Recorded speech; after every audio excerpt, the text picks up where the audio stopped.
Shirika moja la haki za kibinadamu la Marekani sasa limejiunga na viongozi na wananchi wanaozidi kuuliza maswali na kuishtumu serikali kuhusiana na sakata ya utoaji wa pasipoti za Kenya kwa watu wanaohusishwa na ukiukaji mkubwa wa haki za kibinadamu nchini Sudan.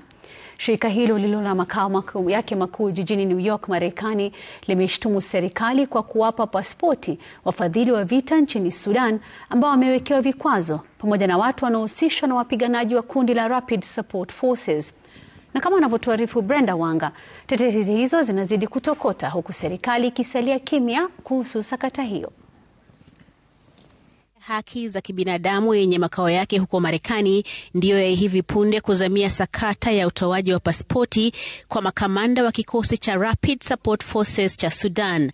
Kupitia kwenye akaunti yake ya X, shirika hilo limeelezea kutamausha kwake na hatua ya serikali ya Kenya kutoa pasipoti hizo kwa raia hao wa Sudan ambao wamewekewa vikwazo kwa kufadhili mapigano na watu wengine wanaohusishwa na mauaji ya halaiki nchini Sudan. Shirika hilo pia linahusisha utoaji wa pasipoti hizo na usuhuba tata wa Rais William Ruto na wapiganaji wa kundi la RSF, wakisema mahusiano hayo yanahusisha Kenya na kufanikisha kundi hilo kukwepa vikwazo vilivyowekewa. Kenya inatuhumiwa kwa kutoa hati hizo za kusafiri kwa watu zaidi ya 25 ambao ni raia wa Sudan, miongoni mwao Algoni Hamdan Daglo Musa, nduguye mdogo wa kamanda wa RSF Mohamed Hamdan Daglo ambaye pia anafahamika kama Hemedi. Wawili hao wamewekewa vikwazo kwa kufadhili shughuli za kundi hilo la wapiganaji na kuwapa silaha wapiganaji hao wanaotuhumiwa pia kwa mauaji na ukatili wa kingono nchini Sudan.